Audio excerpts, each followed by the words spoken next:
तो उस कमरे के अंदर दूसरा यात्री नहीं खेल सकता। ऐसे ही हमारा शरीर भी कमरा है जहाँ में तेरी मेरी बुरी बात फंसी हुई है, और जब तक ये बुरी बात नहीं निकलेगी तब तक भगवान की कथा प्रवेश नहीं करेगी। तो सबसे पहले तो तेरी मेरी छोड़ो, दुनिया की बात करना छोड़ो। दुनिया सुखी है दुखी है इससे कोई मतलब नहीं, परमात्मा की बात को ध्यान रखो।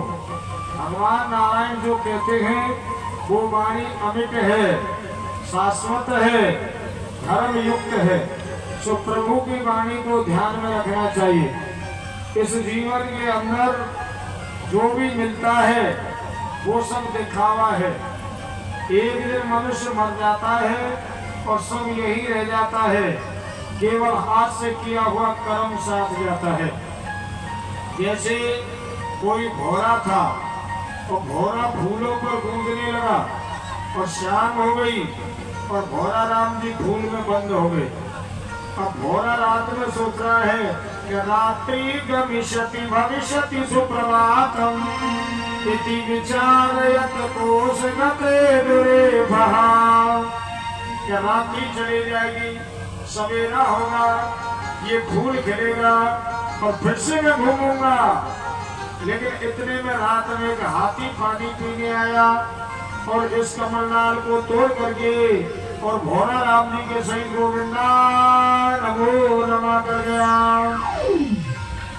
अब सोच क्या रहा था, हो क्या गया, तो सोचने में अपना समय नहीं निकाले। ये जीवन है, इसमें मनुष्य आता है चले जाता है। जैसे एक रास्ता है और रास्ते में प्याऊ बनी है और जिसमें राहगीर पानी पी करके आगे जाता है, वैसे ही ये संसार भी एक प्याऊ है जिसमें हम तुम सब पानी पीने आए हैं, कर्म करने आए हैं। अब कर्म करके वापस जाना पड़ता है।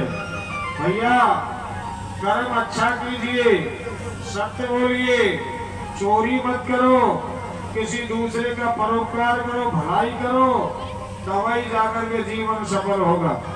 जो झूठ बोलता है, अन्याय करता है, किसी के घर में लड़ाई करवाता है, व्यभिचार करता है, वो नरक जाता है। कोई यदि 5 आदमियों के रास्ते को रोके तो वो महानरकगामी होता है। ऊंचे ऊंचे बाग बगीचा फुलवाड़ी को नष्ट करे तो नरक में जाता है। देखिए शास्त्र में इतना तक लिखा है कि यदि धर्मशाला बनाने पर जो पुण्य मिलता है वही पुण्य एक पेड़ लगाने से मिलता है। वृक्ष लगाने चाहिए।